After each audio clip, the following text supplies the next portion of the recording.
Allahumma.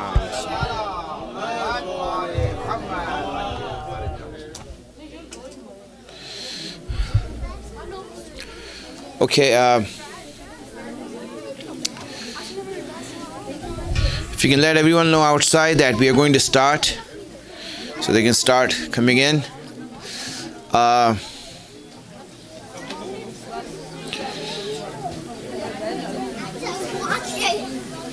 As you know that this is our first Ramadan as Imam Ali Center, and Alhamdulillah, with the name of Amir al-Mu'mineen, we started this.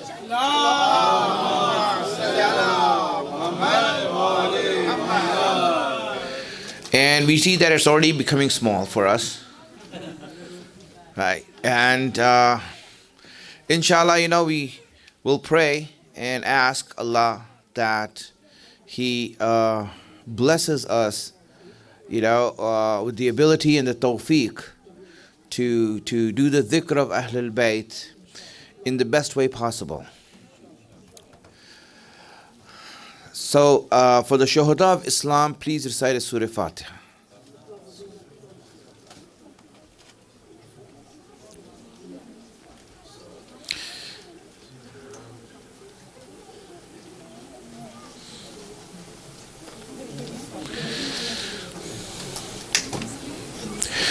All right, and before I start, I just want to ask the brothers here in the middle, right, if you all can move up, because I know there are people who are waiting in the aisle.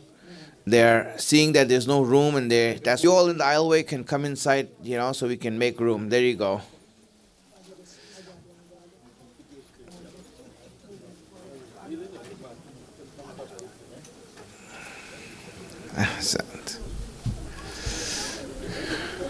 Very well. Now let's send aloud salawats.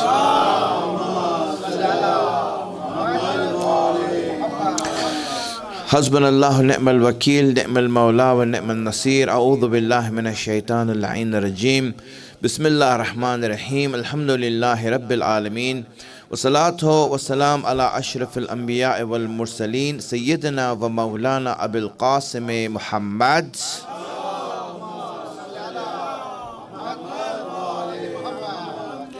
وعلى آله الطيبين الطاهرين المعصومين سيما بقية الله الأعظم روحي ورواه العالمين له الفداء رب اشرح لي صدري ويسر لي أمري واحلل عقدة من لساني يفقهوا قولي. Now before I start, I just want to ask a few questions from the youngsters who are here. So the adults, they can just, the answer. I just want to ask the youngsters who are here a few questions to make sure that I can move on. Number one question, what is life? Okay, that's hard, right? What is the length of life? How many of you know? Raise your hands. How many of you know the length of life?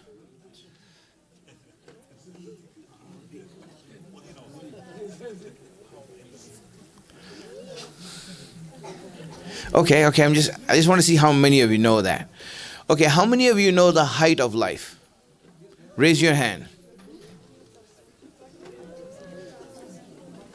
You know the height of life, huh? Very good.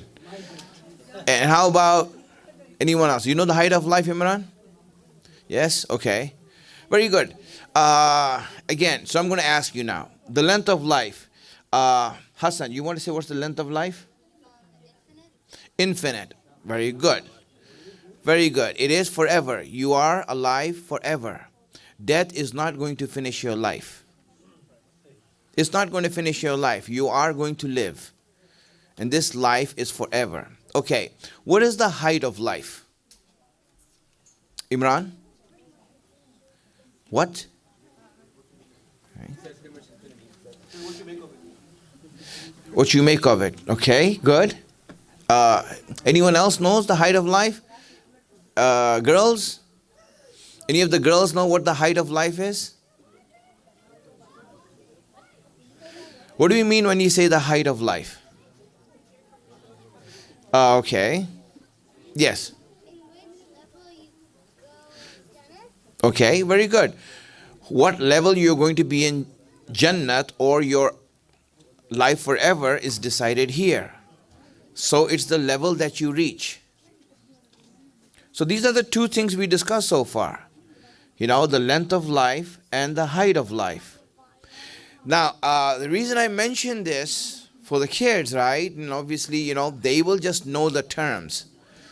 But for adults, they should know the meaning. The fact is that if we don't know life, then we will die a miserable death. And most people die a miserable death. Right?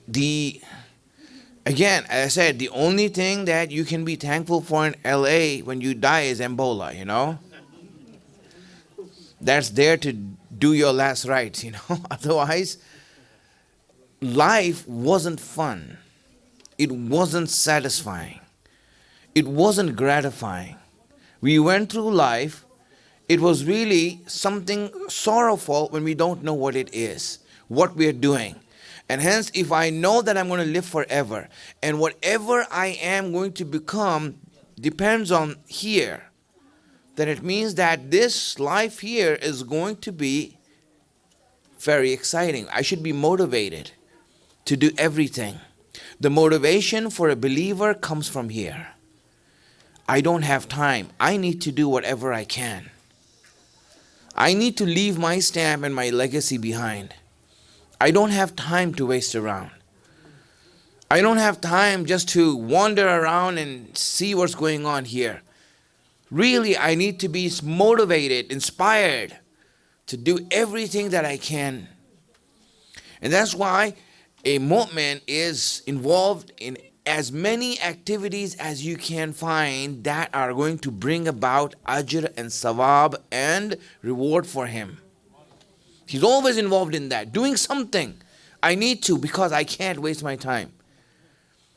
And that's why he is not just doing things, he is trying to compete with others to do good. Why is that competition there for? The competition is because of the sense that I want to get as much as I can for my akhirat, for my real life. That's what it's for. So my friends, this is the height of life, and we discussed this. Now I want to go to the width of life. And I said the last week that we have, I want to discuss that, and this will give you a complete picture of life, of what it is. There's an orange wire. Okay.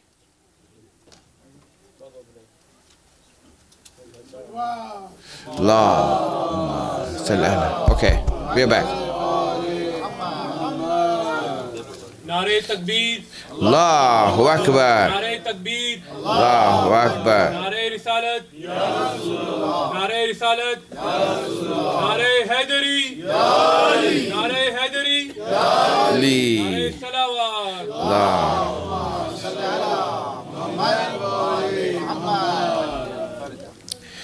Okay, Fatiha is requested for Marhum Haji Muhammad Siddiq Awan. Please recite Surah Fatiha.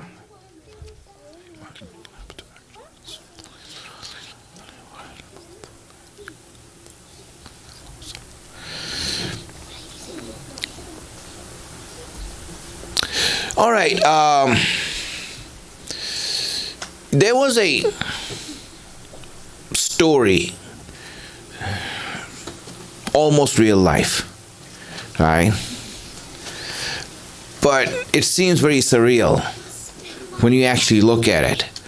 But what happened is that this grandfather came from a village in Pakistan, from Punjab. He came here to see his family for the first time. His son had immigrated to America, got married here, his kids were raised here, and so he moved here. And so after a long while, his father came to see him. The father, when he came to see him, right, now his sons, his grandchildren now are in high school, and they're involved in sports. They play basketball. He has no clue what basketball is. He knows cricket, right? So now what happened is that the grandson said, "You want to come and see my game, basketball game." So he said, "All right, let's go." And then, so what happened is that they went to see the basketball game, and so he was seeing that there's one ball, and all these players are there, and they're all like playing with this ball, and so the grandson is explaining, right, that, you win by scoring, so you try to steal the ball from others, and he saw that stealing is haram, and they're fighting for a ball. Poor kids, they must be poor. Right? So he said,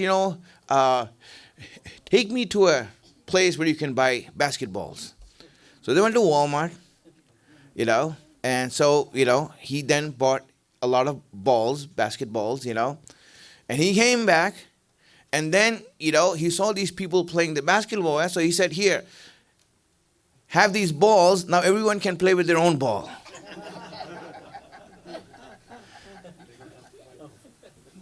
And they don't have to now run after one ball, right?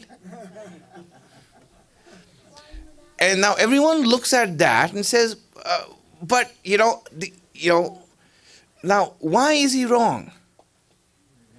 I mean, is he wrong or not, by doing that? What didn't he understand? I know it's funny, but what didn't he understand? It's important for us to know this. He didn't understand that the idea of a game becomes a game when there's limitation. If everyone has their own ball, then there's no game. Everyone does their own thing. But if you want to have a game, you need to create limitation, restriction, and then it becomes a game. Then it becomes a game. It becomes exciting. It becomes inspiring. It becomes motivational. My friends, the reason Allah created restrictions in this dunya, limitations in this dunya, is that this life of this world can become a game. When he says that the life of this world is a game, it's actually a game. Everything is limited here. Jobs are limited. There's one job and there's 100 applicants. There's competition. There's vying. Everyone vies for it. Resources are limited. That's why, not everyone is a billionaire. There's only a list of billionaires. The rest are not. And when you look at the rest, the 99% of the people are not that. Why is that? Because there's not enough to make everyone billionaires. The issue is that if the restrictions were not there, then the life here would lose its meaning. Life here would lose its meaning. If Allah gave mansions to every one of us, then you know what? And we had everything, and we were all the bosses of our own businesses, and there's no workers. It won't be fun living. It won't be fun living here. The idea of a game is that there has to be restrictions. When we speak about the width of life, Allah has created us in a realm that is restricted and has made us restricted. That we can only use so much. That we can only take so much. We can't take unlimited. Iftar was great today, but after 2 plates, even the best of us quit.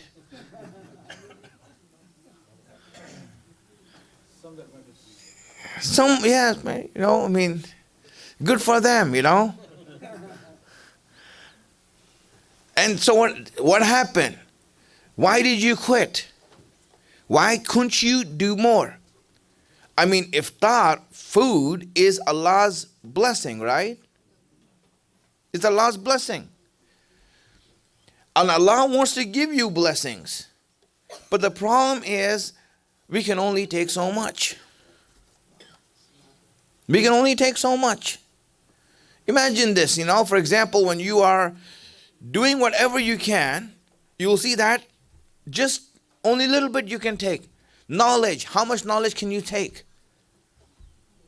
If I start learning, if I go to a college, anyone who has been to college or school know this.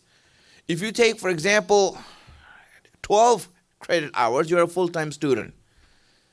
If you take 15, you're pushing it. If you take 18, you're living on coffee. And if you take more than that, but you know what I'm saying. There's only a limited amount of capacity we have to take. Knowledge. Food, we can only take so much. Allah's blessings, we can only take so much.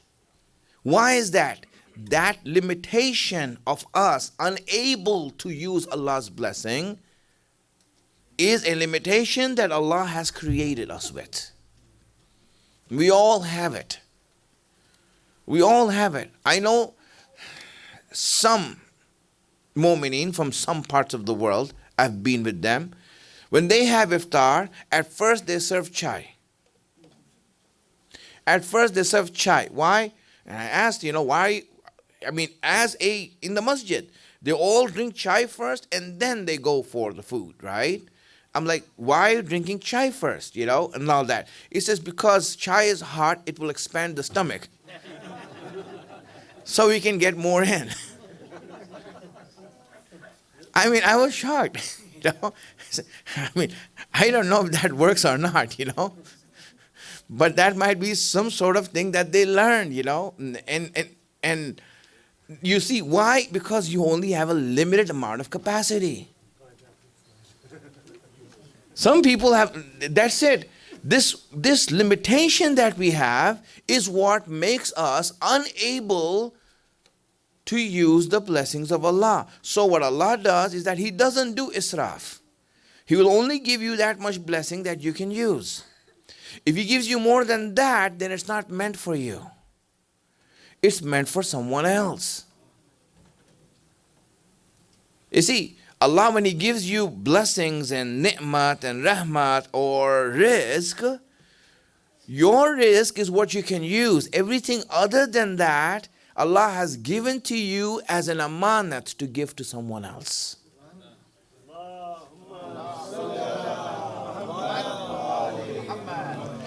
So if you see that there's more risk that you have that you're unable to use, then you should know that Allah has given that to you as an amanat that you give it to someone else that needs it.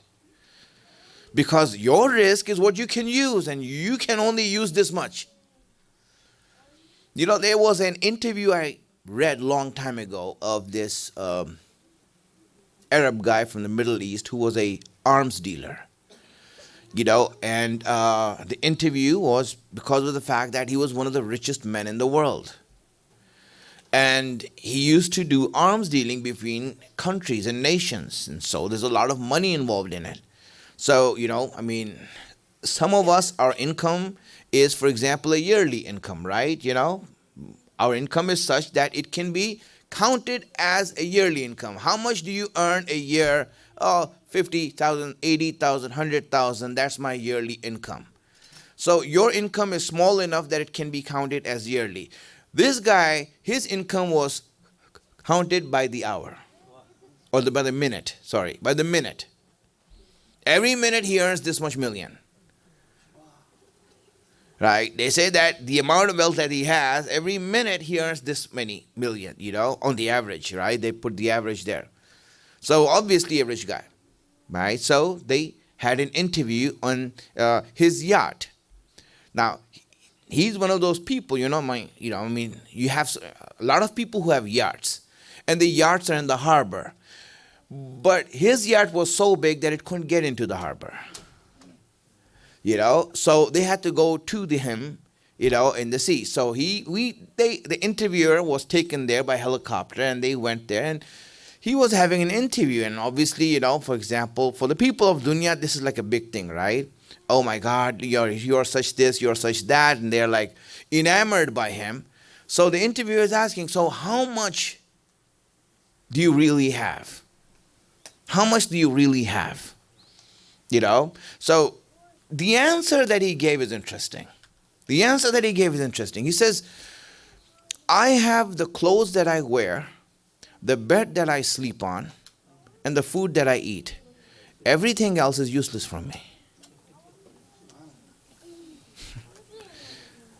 If you ask me what I have, I only have what I eat. Right? What am I going to do with all the food in the fridge? I can get the biggest fridge with all the food, but I can't use it. It's not mine. I only have this bed that I sleep on. But that's it. I only have the clothes that I wear. I can buy 1,000 suits, all expensive, but the thing is that I can only wear one at a time. That's mine. Everything else is not mine. So if you want to ask me how much wealth I have, the only wealth I have is what I use. And now think about it. This is the idea that whatever you have right now in your life, what you're using is what's yours. Everything else other than that is not yours. It is what Allah calls a deception. When Allah says that this dunya is darul ghurur, it's a deception. What does it mean? It makes you think that all of this is yours. It makes you think that I have $1 million in my account. It makes you think that's mine.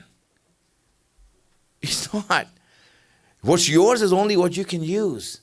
Everything else, there is a question mark on it that's going to be audited on the day of judgment.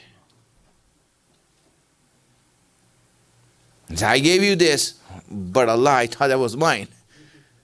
But it wasn't yours. You didn't use it. But, for some reason I thought it was mine. You can't just assume it's yours. I mean, it's clear that it wasn't because you never used it.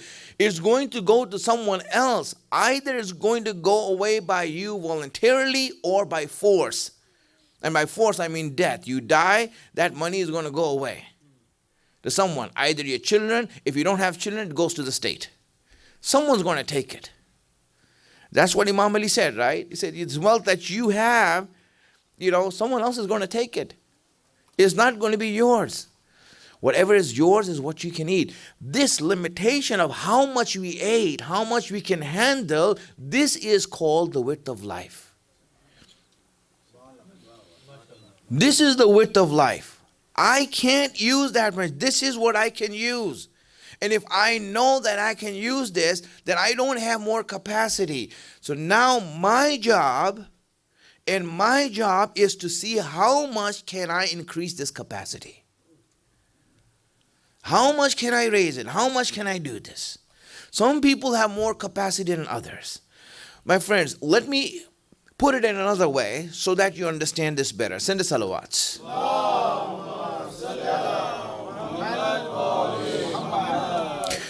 Now, tell me, do you really think, that Allah is generous? Yes. He is, right? Do you believe that He's not stingy? He's not, right? Very good. Do you think that He has an unlimited amount of wealth? Right? That if He makes every one of us billionaires, He's not going to run short. Right? So He can give us a pocket allowance, in 9 digits, 10 digits. And there won't be any hurt on His pocket. That's true, right? That's God. We know God. He's unlimited. What He has is infinite. And He's generous and wants to give. What is it that's holding Him back from giving? Why, Allah, aren't you giving? You know, you're generous, you have enough. Why are you not giving me? Because our capacity is limited. You see, we are like a glass. If you put water, you'll see you'll only put that much water that you can fit there. Anything more than that, it will fill over and it's not yours. It will fill over. And hence what you have is that much capacity. Only that much capacity as you have. Otherwise he wants to give. Let me just give an example and then you'll understand this better. You know, for example, you see that if you, well, you know what I say about, you know, writing books, leave that alone, right? Let's say, for example, we donate something to the masjid, right? And for example, you know, and everyone, now we started Imam Ali Center and everyone is giving something or the other, right? And for example, I donated the vacuum, let's say. I donated the vacuum. So of all the things in the masjid, you know, the thing that came from me, let's say, is the vacuum. Now, for some reason, everything that when we are talking about the masjid and this and that, I want to bring everyone's attention to the vacuum. You know, if you notice the vacuum. Now, I mean, really, I just gave that vacuum. But now I want everyone to pay attention to the vacuum. Allah gave me tawfiq and blessing that I could donate a vacuum for His cause. But now I want everyone to know that I did it. You see, a little blessing Allah has given me has gone where? To my head.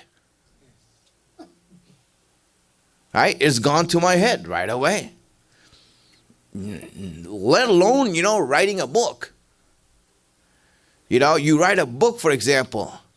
You will see that the title of the book is, you know, I don't know, Tawheed or Allah or whatever you write it.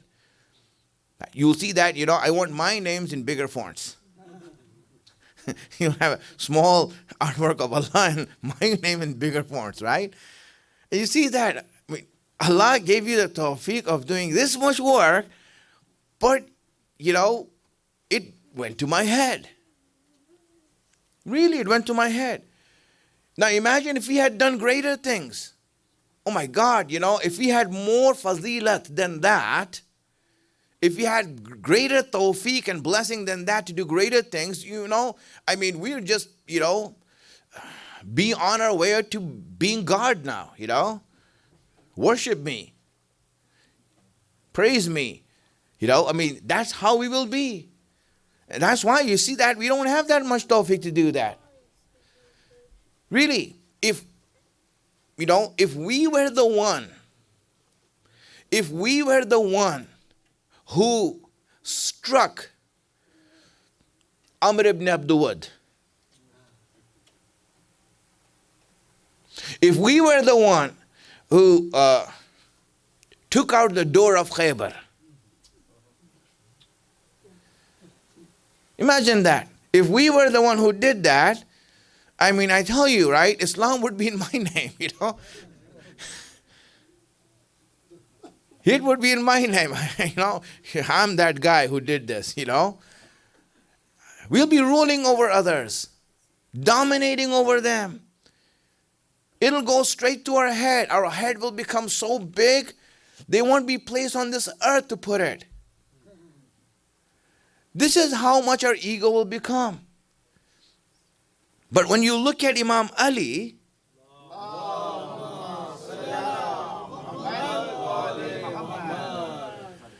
I mean, how many achievements does he have that for every one of those achievements, any one of those achievements, anyone would dream to have in their name? Dream to have. Oh, I wish I was that. We have, you know, I won't say hadith, sayings of Umar ibn Khattab, you know, who said, What? Who said that? I wish I had these achievements that Ali made. If they were in my name. I wouldn't just be the Khalifa, I would be a prophet after the prophet, right?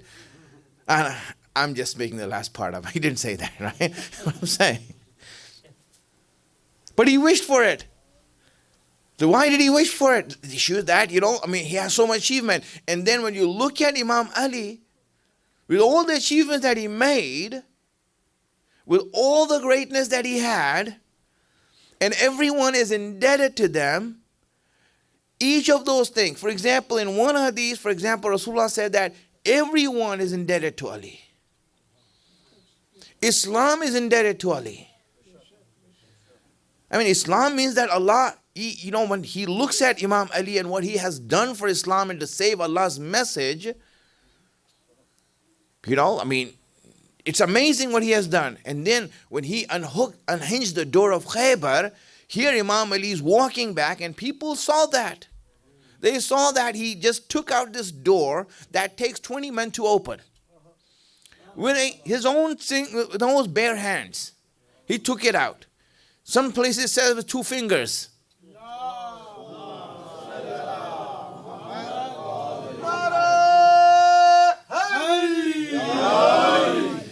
Just like that, he took it out. People saw that.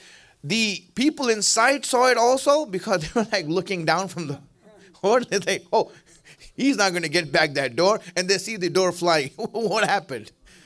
They were looking at that door. And on the other hand, the Muslims saw what was going on. And no matter what you are and how much you hated him or how much you disliked him and how much you were jealous of him, but the fact that he did that gained the admiration of everyone.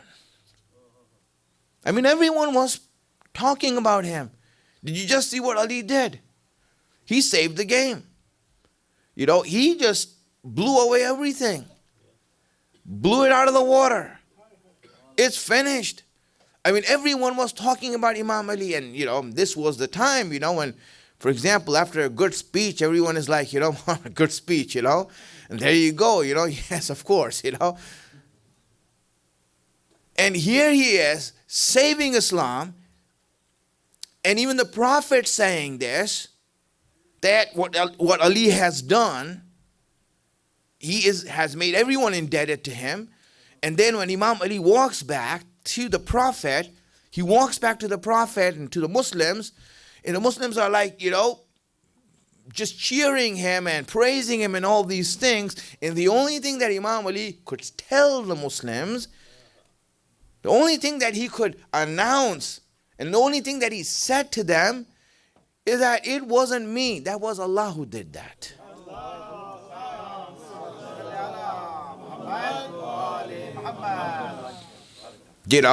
Because people are ignorant. They might start to treat him like a guard, They have done that before. So he said, no, it's Allah who did that. Not me. It's his strength. Quwwat Rabbani. That's his strength that did it, not my strength. He's the one who gave me the strength. The fact is that, look at him. All these things you said, and you are pointing to Allah. And one small thing that we do, and we want everyone to see our vacuum.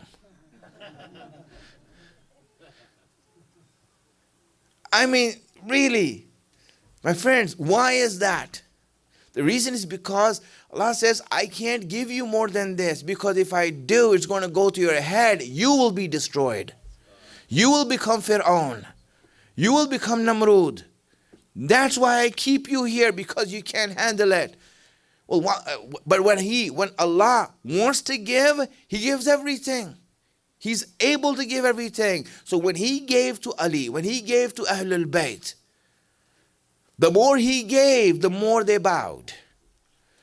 The more He gave, the more they went into prostration before Him. He keeps on giving, they keep on bowing before Him. And so He kept on giving until He gave them the power of the universe. Why do they have the power of the universe? Why Allah said that? Now you have authority over everything. Why? Because every time Allah gives, it doesn't go to their head. In fact, their head goes down before Allah. So Allah has the power to give. He has enough to give. We can't take it. We are unable to take that from Allah. We are incapable of taking that. So what Allah wants us to do in this life is to grow that capacity, to grow that capability. The width of life is this restriction that is there. And I'll explain that restriction, how many types of restrictions we have. And then inshallah, we'll start to understand so many things in life. So many things in life that you are going through, you will understand by understanding the width of life and these restrictions, these limitations and the things that we are going through. Then you will see how they play in your ultimate life. So inshallah, we will go through that in the next week that we have. One more week left, and I want to wrap that up and explain that in these days that we have. A few minutes for questions, so go ahead if you want to have any questions. We will ask a couple of questions. Yes? So what about those evil people who have the billions? Is their capacity higher than ours? No. Here's the thing, right? The issue is that, now, it's a very good thing that you mentioned, right? So let me mention a hadith for you, and then you can understand it, right? We have a hadith that says this. It says that if Allah had regarded the wealth of this world as anything more than garbage, then He would have given it to the Anbiya before anyone else. If the wealth of this world is anything more than garbage, He would have given it. So He distributes a lot of garbage to people who deserve it. And they think that this is something. When you talk about risk, it's something else. Risk is like much better things than that. And that's what we need to really look for. What are these things that we need? Right? So those billions, I give an example of that, because a lot of people in this world really are enamored by these things. Oh my God, he has that much, he has that much, he has his own flight and, all these things. But you know what? Nothing. At the end, when they die, they'll have the same 6-foot grave that Ebola offers us. Nothing more than that. That's all they're going to have. That's me. So we know that. So the issue is that, no, the wealth of this world is not something that we should be enamored for. What are the actual things, inshallah? We will see that. Yes, sir. So you mentioned about the height of life, right? What you do in this life determines your place in Jannah and the height of your life. Right. Once we die, our account is closed at that point, right? No. Well, our account to affect the height of life is closed. No. No? So that's my question. Okay, good. So my question is... Your accounts are not closed when you die. You have many accounts that are open. That's why barzakh is there. You cannot actively do anything right now, but you have left behind many things that are still being added to your account. Understand that? So, the aftermath is there, right? Of things that are happening. On the day of judgment is when the accounts are closed. Just a comment about that. In the Quran, Allah subhanahu wa ta'ala teaches some of the mu'min, not everyone.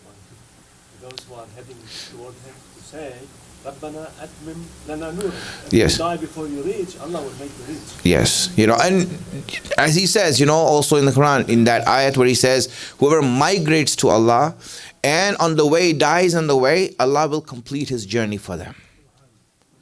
Right? So the thing is that, yes, you make the intention. That's why niyatul mu'min khairun min amalih.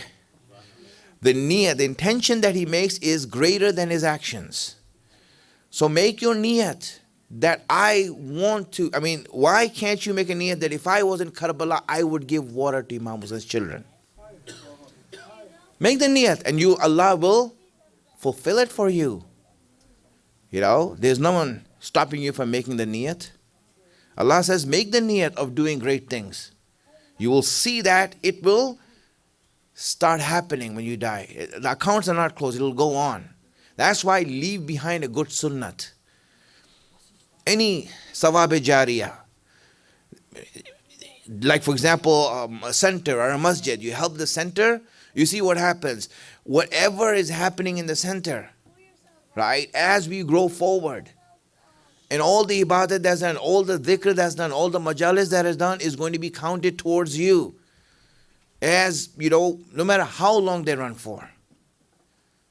So a mu'min's account is not closed. And kuffar's accounts are not closed also. They thought they died in the red. Oh my God. We'll see how much red they are in. So the question, after Judgment Day, they can't get... Yeah, after that. So after that point, there's no opportunity for the soul No. to say... On the Day of Judgment, there's no opportunity. Even if you missed a 2-rakat prayer, and you were asked about the 2-rakat prayer, and you said to Allah, Allah, 2 minutes. We have eternity here. Give me 2 minutes. He says, no, sorry. No, sorry. You had those 2 minutes were there. Right? He says that, Al-yawm amalun wala hisab. Ghadan hisabun wala amal. Today there is action. There is no one taking your accounts. Tomorrow is only accounting. There's no actions there. Day of Judgment. Yes? In the Dwight Command, Imam Ali explained to us that when people are in Jahannam, if they're in hell, they can still ask Allah, that, please, why are you forsaking me? You see, that is not a fact, right? What Imam Ali is saying is an emotion. He's trying to express an emotion. So he's asking in Dua Kumail, Imam Ali says that there will be people in Jahannam who will call out to Allah that, Allah, why have you done this when I used to worship you, right? So he is saying of an emotion that you cannot do that. Hayhat. You cannot do that because you're far from such a thing, that you would do such a thing, that you would put someone unjustly in Jahannam. Someone who used to call on to you and whose heart belonged to you and who had you in his heart. How can you, as the God that we know, who is so generous, put someone unjustly in the wrong place? Then I will call out to you from there. So this is not like, okay, he's going to put someone unjustly there. For us to realize who Allah is, Yes. My question was, yesterday you had said when you do namaz in seclusion and also if you do in when children are crying, so the weight of the namaz when the children are crying is more than... Okay, the principle is this, right? The hadith we have is that the action that has more weight and value is the action that is more difficult for you. The more difficult the action, the more reward that it has.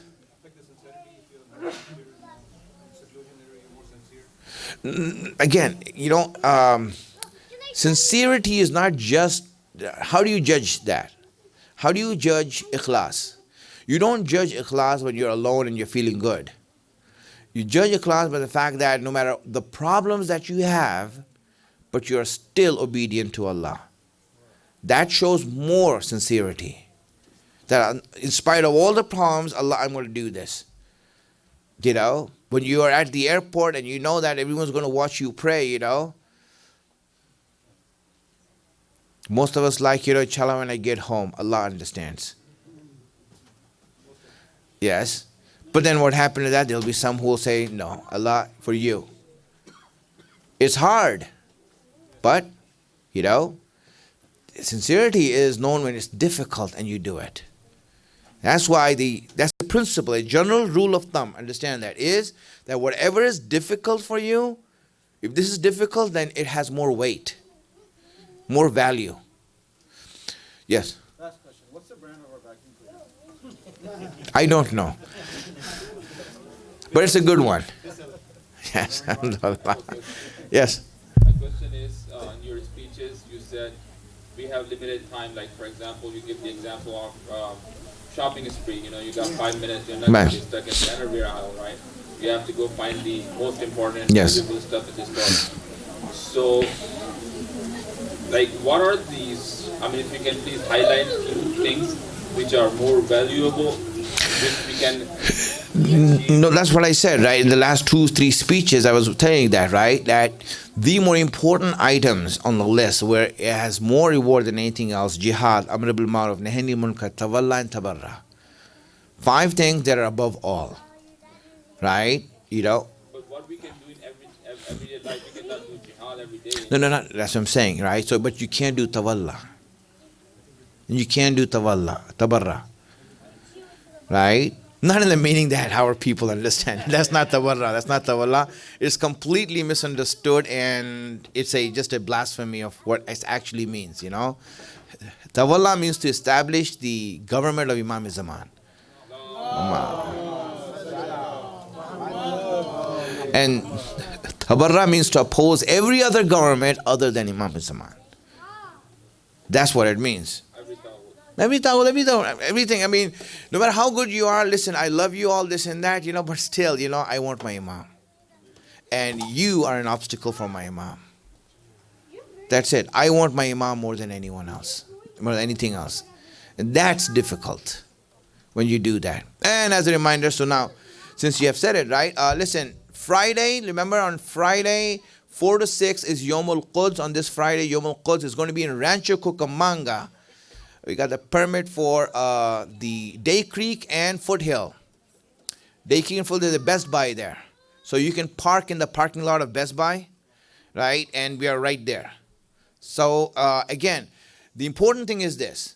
And I want everyone to encourage this, that listen, when you look at signs and what you want to make as a sign, we're not going to make signs and give it to you, right? The way I do it is that you are going to do your own research, and you're going to see what's really wrong and what you think should be on the sign.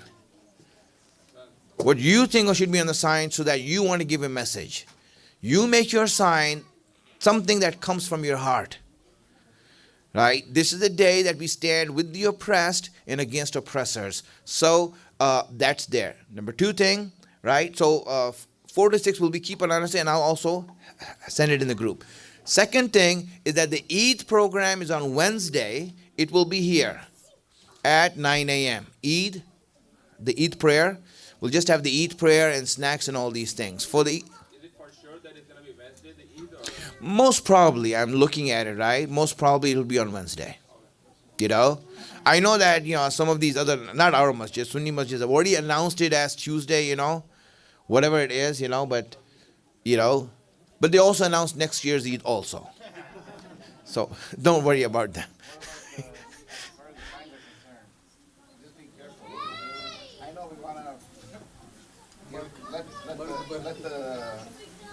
No. The idea is that the signs, you know, again, the sign is about, you know, education. We are there to educate the people and raise awareness as to the wrong that's happening because of our tax dollars.